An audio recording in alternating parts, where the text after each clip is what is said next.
Te koto te whānau o Aotearoa Unitarians. Te koto nā manahiri, no mai, haere mai, ki tere hui topa a te atua, te koto tēnā tātou katoa.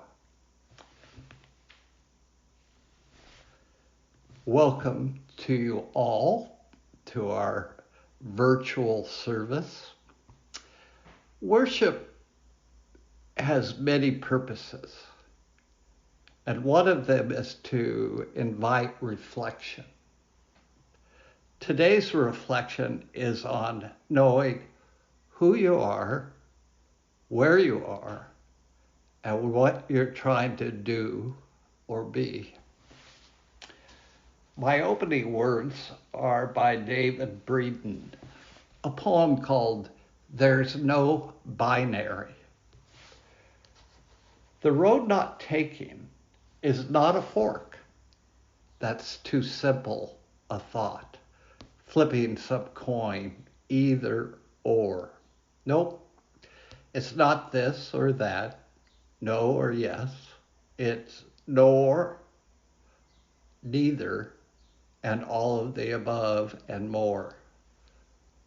The road taken goes every way at once. There, they, them.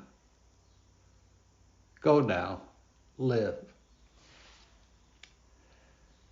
Our opening song is gathered here in the mystery of the hour.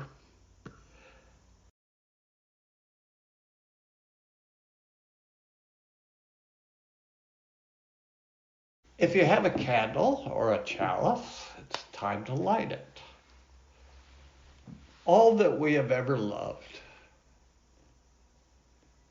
and all that we have ever been stands with us on the brink of all that we aspire to create. We light this chalice to claim a deeper peace, a larger love, a more embracing hope, a deeper joy in this life we share.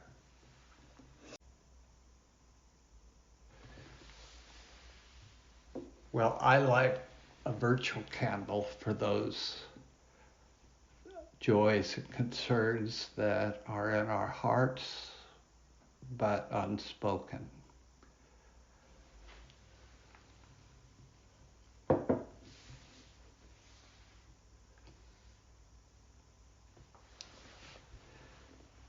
The reading I've selected for today is by Matthew Rosin.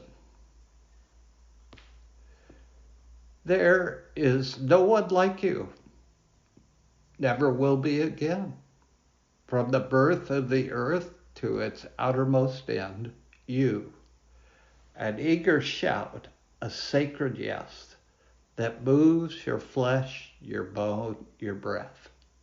You, she, he, they, you are whole and okay.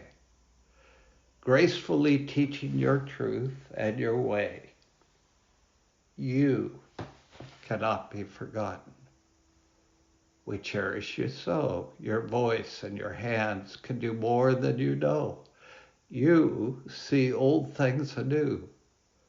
You turn them and test them. Your wonder exhausts our old words to express them.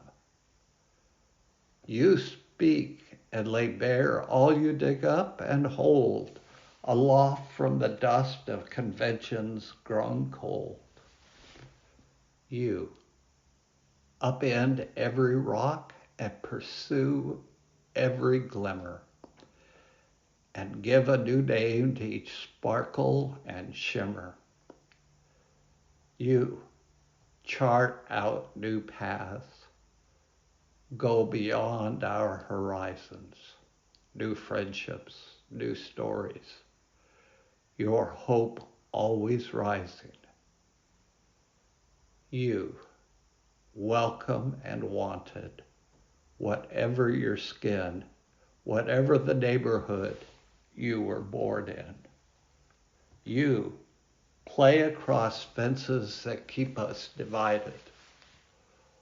Old walls become weak where your love is ignited. You call us to kindness and questions, reminding the life of our living is found in the finding. You, there is no one like you, never will be again. From the birth of the earth to its outermost end. You matter. You do. We'll keep learning with you.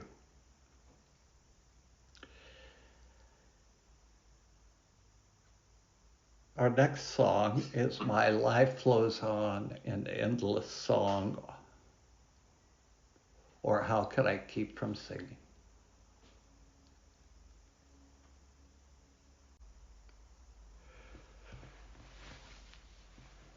As you know, I try to muse on things that are current, but Russia's vile behavior came too late in the week, so I was already focused on another issue. Perhaps we'll focus on that next week.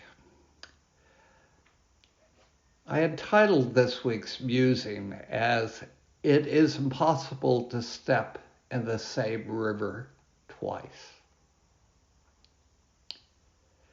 I've been musing on this week on a quote by Heraclitus that has long intrigued me. It is impossible to step in the same river twice. It has brought to mind an attractive, fresh-faced 20-something woman with a huge smile who visited me in my former church, St. Matthew in the City. At the time, a list MP, Jacinda was laying the groundwork to contest the seat in the church's electorate. You would be justified in wondering how I made the 26th century leap from a Persian philosopher to our prime minister. There are a lot of ways to approach Heraclitus's quote about how everything is constantly in flux. But I've been thinking about it in terms of our identities. Since I first met her, Jacinda has fallen in love, had a child, had a wedding canceled by a pandemic, comforted the Muslim community after the Christchurch tragedy, been a progressive international icon for compassionate leadership, dealt with a lethal volcanic eruption on Whakaari, or White Island, and the Kaikoura earthquake. And for over 2 years has dealt with a pandemic that has infected over 430 million globally and resulted in at least 6 million deaths, while keeping our numbers infinitesimal. She's gone from a landslide election in 2020 to being chased by protesters calling her a traitor and demanding her execution by hanging while camping out on Parliament's lawn. And this is only the tip of the iceberg she's had to deal with since moving from deputy opposition leader to prime minister practically overnight in 2017. Aside from the fact that nothing could induce me to take her job, I wonder what our previous conversation would be like today. Is she the same person now that she was then, teeming with optimism and positivity? Or have her triumphs and tragedies formed someone new? I don't know. But I expect that when she can find time, she asks herself the same question. We don't have to be prime minister to ask the universal existential question that repeatedly demands an answer throughout her life. Who am I? We might think we're one and the same person all our life. Think again. Our true identity only settles after our last breath. Who are you? Instinctively, you'd probably answer that question starting with your name, age, background, hobbies, and job. Explaining who you truly are is no topic for small talk. And there's no shame in that. Your true identity is an inherently complex phenomenon. You are you, but how exactly is you defined? Imagine I rewound the tape of your life. Your trophies and certificates are pulled off the wall, unframed and returned. Your children grow smaller, then vanish. You become smaller. Your adult teeth retract, your baby teeth return, and your traits and eccentricities fade away. I keep rewinding still until I'm having a colony of cells and then having them again. Finally arriving at that amazing singularity that will become you. The question, of course, is what happens when we press play again? Are your talents, traits, and insecurities so deeply embedded in your genes that they're basically inevitable? Or could things go rather differently with just a few tiny nudges? In other words, we essentially originate from our genes, but how much of your fate do you allot to your genes versus your experiences versus chance? Your identity is who you are, your inner you. That's more than just the sum of your characteristics, says psychologist and professor Gertie Linsfeld-Mulder. Your identity is fueled by others. Take me as an example. I'm a mother of 3 and a grandmother of 7. Although these children are part of my identity, they don't play a role in my characteristics, my appearances. Psychologist, woman, professor, mother define my identity. I give meaning to those appearances based on my characteristics.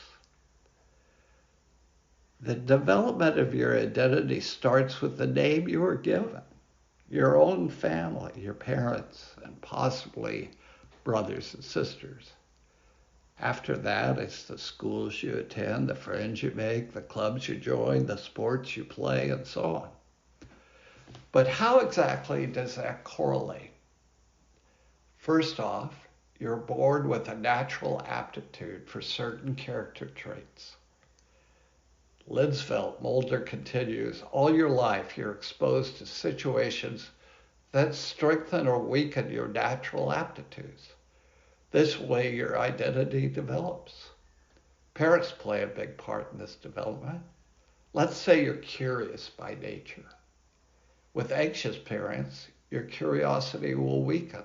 That's because every time you hear your mother say, watch out, don't do that, your aptitude for curiosity is reduced. On the other hand, when your parents allow you to do pretty much whatever you like, your curiosity is strengthened. You can imagine someone with a strong aptitude for curiosity choosing to study journalism more easily than others. Choosing such a study then weighs in on the development of your identity as well, producing a snowball-like effect. Your work does not determine your identity, says Linsfeld-Mulder. Instead, it starts with choosing your line of work. Where and who you work with both play a part in the development of your identity and the way you think about yourself. We all know unintended unemployment has a big impact on how you see your identity. When people lose their jobs, they generally go through a grieving process and reinvent themselves. Peak times in our identity development are unique moments throughout our life. When you reach puberty, you start to blossom into a young adult, questioning your true self. Reaching the age of 30 or 40 are other unique moments when your identity can start to waver, leading to a midlife crisis. Our identity keeps changing even after you retire and spend the rest of your life working in the garden and staring through a window. I mean, you can't stop the world from turning. People die, things happen. And again, you question yourself who you truly are. Our identity is formed more than just by our stages of life. A person's identity, author Amin Maalouf wrote as he contemplated what he so poetically called the genes of the soul. It's like a pattern drawn on a tightly stretched parchment. Touch just one part of it, just one allegiance, and the whole person will react, the whole drum will sound. And yet, we are constantly pressured to parcel ourselves out in various social contexts, lacerating the parchment of our identity in the process. As Courtney Martin observed in her insightful conversation with Parker Palmer and Krista Tippett, it's never been more asked of us to show up as only slices of ourselves in different places. In his Song of Myself, Unitarian poet Walt Whitman observed, "Do I contradict myself? Very well. Then I contradict myself. I am large. I contain multitudes." Today, as Whitman's multitudes no longer compose an inner wholeness, but are being torn out of us fragment by fragment, again the question arises, who are you? It turns out not everyone agrees with Heraclitus. "I'm not a religious man," the philosopher Ludwig Wittgenstein once said to a friend, "but I cannot help seeing every problem from a religious point of view." These problems that he claims to see from a religious point of view tend to be technical matters of logic and language. Wittgenstein trained as an engineer before he turned to philosophy. I've had close friends who were engineers. Who knew they could be philosophers? When he does respond to philosophers who set their sights on higher mysteries, Wittgenstein can be stubbornly dismissive. Consider the man who said one cannot step into the same river twice was wrong. One can step into the same river twice. He argues that rivers, by definition, are constantly in flux. So no matter how many times you step into the river, nothing has changed. It's the same river. Our lives, too, are always in flux. It is an existential reality. But who we are remains the same. Life may make us smarter, wiser, happier, sadder. But the you who is simply on a journey. Sometimes our life meanders lazily through plains, and sometimes it crashes on rocks like rapids in a narrow gorge. Sometimes a drought turns it into a rivulet, and other times it overflows its banks. And yet, it is the same you. The problem is, it may take a lifetime to sort it out. It helps to be part of a community as you go about the task.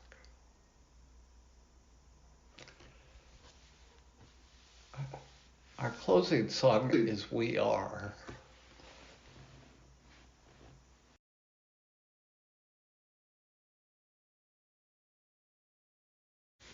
I really like that song.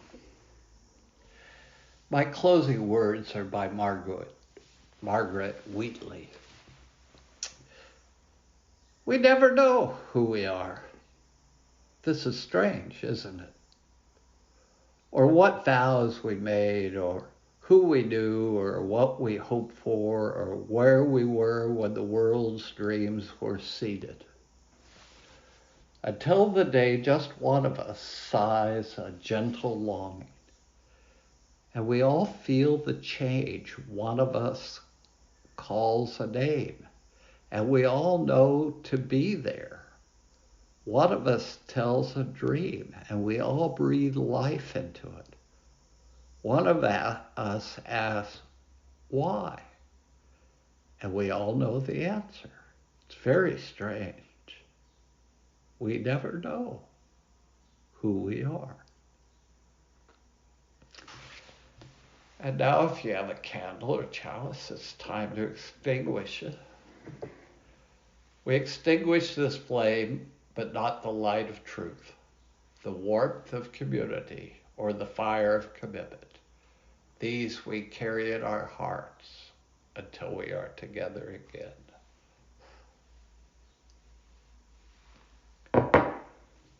Now it's time for small group breakouts to discuss a question. The question is,